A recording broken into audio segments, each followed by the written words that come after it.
Hey, this is Lynn Castillo, and on my left is Ben Lipa for your weekly dose of fun and exciting news topics and discussions about anything and everything under the sun. This is B-Lynn's 83.7, your ultimate weekly addiction. Hey! Hey, birthday. Hey, what's up? Hey, Happy New Year. Sa birthday? 2009. Yes, So, kung saan naman yung January. pasok ng 2009 mo? It's okay. It's weird. But it's okay. Woo! It's a blessing, you Parang know? balita ko maganda yung pasok ko 2009 mo. Nung pasok hindi, pero nung ngayong huling yung, araw, maganda kumaganda na. Yun lang. Yeah, ikaw naman, kamusta naman ang pasok ng 2009 mo? Ayun, sobrang mahirap. Ay, mas mahirap na masaya. Bakit? Kasi, yun, start na ulit kami ng practicum. Yun, kaya, hinarap ko na naman yung napakababait ko sa Jante. Sana nakikinig siya, bigay ko yung ano na to. Yay! Woo! Sikat ka Makinig na! kayo, alam niyo ba na pinapahirapan niyo ako, lalo na yung Juan Aguinaldo. Handa kayo bukas. Sige, Okay. gusto niyo yan Yeah, Joke lang. gusto rin. Okay. So bago natin ito rin 2009, pag-usapan muna natin ang mga nangyari ng nakaraang taon. Yung mga highlights ng Yep. 2008. Tama. So with that said, partner, ano ang nangyari ng 2008 sa buhay mo, personally, na nag-change, kumbaga, from the year prior to 2008? Siguro, yung nangyari sa akin na, nag-start siya nung camp. Yes! Youth camp. Yun, so ayun, Couldn't syempre, agree more. sobrang grabe. Nagsimula doon, tapos, ayun, nagtuloy-tuloy na. Sobrang blessed na ako the whole year. Yes. Tapos yun, sobrang saya. Nagkaroon pa ako ng TV exposure. Yeah! Woo! Maganda na magkano? Magkano? Hindi na pa na 100. Yeah! Woo! Na nawawala na. 100,000 ba yan? O 100 pesos? Na nawawala na. Hindi ko doon saan napunta. Okay. Joke lang. Alright. So, ikaw. Kung saan yung 2008 mo? Okay lang din. Highlight, actually maraming low light. Pero highlight siguro din, same thing is camp, youth camp. Oh, it. Grabe, life-changing experience from tongues Sobra. workshop pa lang. To hanggang dulo, hanggang nung nagtali beach na team building workshop. Tapos Yeah. hanggang sa, you know, I was so slim.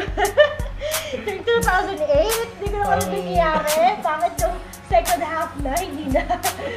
Pero I think, okay naman. Tsaka, ano din, big deal din yung work meaning sa school and everything. Kasi, you know, from high school, transition period to college, syempre, napaka-big deal nun.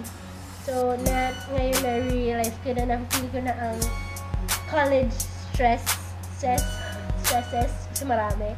Yeah. Hirap Yeah. yan. Yes, exactly. So, we're here to talk about the topics that happened last 2008 rather, na nakaka-shock at nakakagulat at, you know, Okay. worth So, talking about. Sige, umpisan mo. Ano yung mga nalalaman mo or yung mga natatandaan mong nangyari nung 2008? Well, first of all, we should start from the beginning of the year na wala na akong maalala. Pero ang alam ko is last year, nanalo si David Cook sa American Idol. Congratulations po. Kahit na nakikinig kayo. Yeah, kahit na may bago ng American Idol season 9 ngayon. Yep. Tapos, ano pa ba? Britney Spears shaved her head. Okay. That's memorable. And, President Barack Obama was elected President of the United States, which he made the, panunumpa thing. Inauguration ceremony. Inauguration niya. Nung, I think last week, right? Yeah. Napaka-updated ko. Yeah. Yeah. Nanonood ako ng TV. Tama. Napakagaling. Grabe. Sobra. Tapos dati, last year, ano ba uso last year? Uso si Rihanna. Patok na patok si Rihanna last year. Blair Band.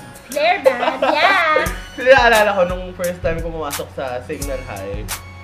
Diyos ko, parang halos lahat ata may malaking Naka-Blair ribbon Band, doon. yeah. Pati kamo yung mga, kasi tinuturo ako first year, pati kamo yung mga Matatanda. hindi, mga baby buddy. Oh my Nakakairita sila. Di joke lang. Oh Ay, gosh. makita mo, ang lilit nilang mga ano. Tapos naka-Blair band. Parang gusto ko siya sipain. Yeah. Well, umuso ang Gossip Girl last year dito sa Yep. Philippines. Ano pa bang umuso? Ano pa ba, Di? Twilight. Oh my God! Speaking of Twilight, sorry, I had to shout. Twilight! Twilight. Walang tatalo sa Twilight, everybody. I mean, no offense, gentlemen, but, you know, since practically every woman on earth read Twilight, every teenage girl read Twilight, feeling ko marami na kayong competition. Hindi marami, mataas ang competition nyo kasi syempre ang mga babae na yun na yung mga hinahanap sa Edward Cullen. Naging nga na Twilight beat Sex and the City as the best chick flick of 2008. While actor Robert Pattinson was voted Breakout Star of the Year, and Pattinson and his Twilight co-star Kristen Stewart won the best on-screen couple with 41% of votes. You see that, ladies and gentlemen? You see that? Man.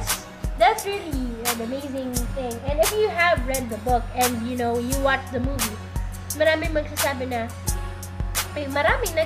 actually na the movie really is not that good compared to the book. Of course, ladies and gentlemen, syempre pag nagbabasa ka kasi it's your own imagination.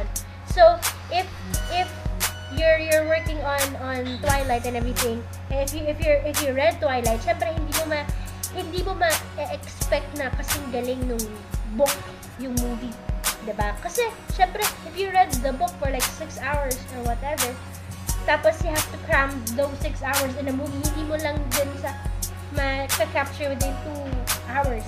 Pero I will have to agree that Robert Pattinson is the hottest guy. Grabe! Walang natalo. Samra. Ayun. Tapos, Ano mga news? Yung pagkakamatay nung Batman star. Ay, si... Heath Ledger. Yeah. Oh yeah, oh my God. May he rest in peace. Amen.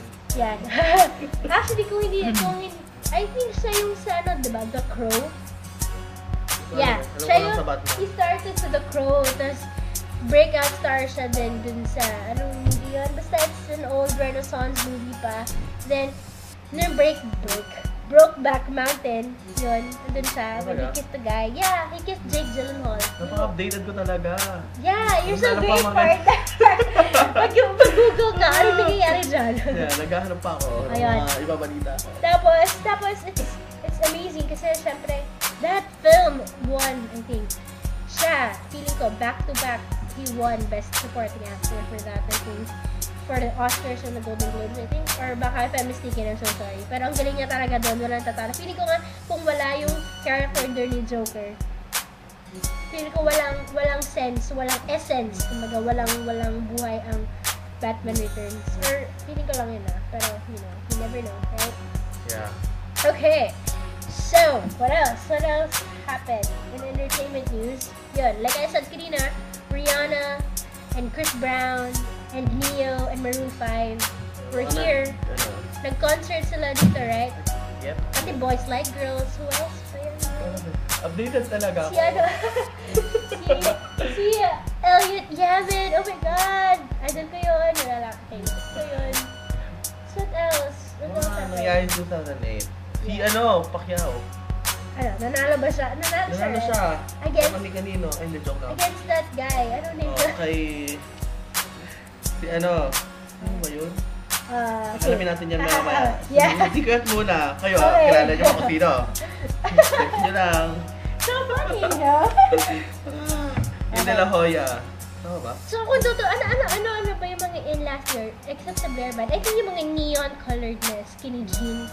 Mga green, yellow, orange, pink, blue, purple. Lahat ng color ng rainbow ata, meron silang Sa guys naman yung shorts na skinny ano. jeans. Yeah, yung Stripe. conyo shorts. Oo, pang matawag doon. Yung mga Hindi ako ginagamit. nagkaroon kasi walang kasha. yung bagay kay John Lloyd Cruz, you know, et cetera, ganyan talaga. Lupet. Kung natalo, yes.